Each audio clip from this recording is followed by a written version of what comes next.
Syllabus जारी करेगा। Subject परीक्षा पैटर्न पूर्णांक की इसमें पूरी जानकारी दी जाएगी।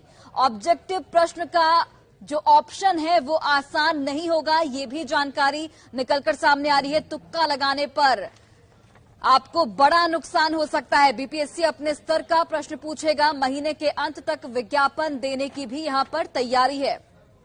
और चलिए, हमारे सहयोगी रजनीश इस वक्त जुड़ गए हैं। रजनीश, 16 मई तक सिलेबस भी जारी हो सकता है और महीने के अंत तक विज्ञापन देने की तैयारी, क्या कुछ जानकारी आपके पास?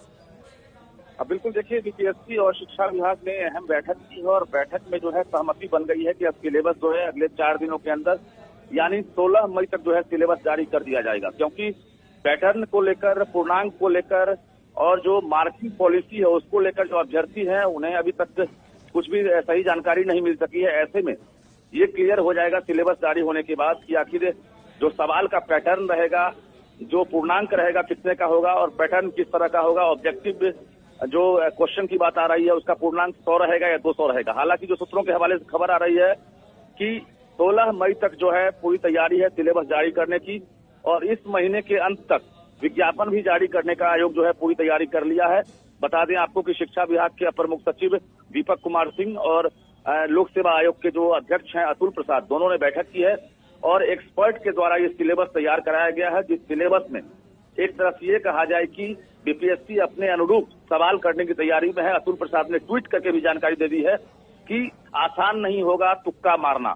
मतलब ये है साफ कि ऑब्जेक्टिव क्वेश्चन में जो है सिमिलर सवाल पूछे जाएंगे, यानी आप तुक्का लगाकर अगर चाहेंगे कि सही जवाब हो जाए तो आपको नुकसान हो सकता है। हालांकि ये भी साफ है कि नेगेटिव मार्किंग नहीं होगा, यानी जो हेडमास्टर की तरह जो परीक्षा होने वाली है, पहले ही इशारा मिल गया है कि जो पैटर्न होगा हेडमास्टर की जो परीक्षा इससे पहले आयोग ने लिया है उसी आधार पर परीक्षा टीचर बहाली में होगी। लेकिन ये क्लियर है कि अगले 4 दिनों में जो अभ्यर्थी है उनका इंतजार खत्म होगा और सिलेबस के बाद ये क्लियर हो जाएगा कि आखिर परीक्षा का पैटर्न क्या होगा, पूर्णांक क्या होगा। जी रजनीश, जिस तरीके से जो नियोजित शिक्षक है उनकी ओर से लगातार इस नियमावली का विरोध किया जा रहा है, लेकिन सरकार पर कोई असर होता यहाँ पर नहीं दिखता। बिल्कुल, देखिए, कई ऐसे पहलू हैं जिस पर जो है लगातार डिमांड किया जा रहा है कि ये जो है मंजूर नहीं है, लेकिन शिक्षा मंत्री चंद्रशेखर ने साफ तौर से इनकार कर दिया है।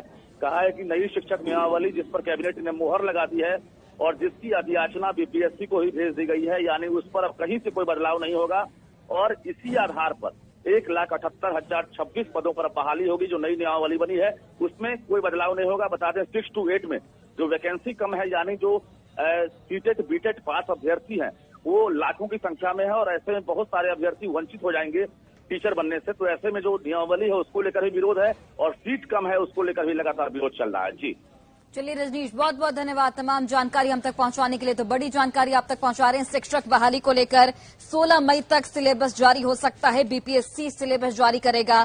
सब्जेक्ट परीक्षा पैटर्न पूर्णांक को लेकर सिलेबस में पूरी जानकारी दी जाएगी। ऑब्जेक्टिव प्रश्न के जो ऑप्शन होंगे वो आसान नहीं होंगे। ये बीपीएससी की ओर से बकायदा एक ट्वीट किया गया है जिसके तहत ये जानकारी साझा की गई है। तुक्का लगाने पर नुकसान हो सकता है, ये भी जानकारी साझा की गई है। अपने स्तर पर बीपीएससी जो प्रश्न पत्र है वो जारी करेगा। जो परीक्षा का जो पैटर्न होगा वो बीपीएससी के स्तर से जारी होगा। महीने के अंत तक विज्ञापन देने की भी यहाँ पर तैयारी है।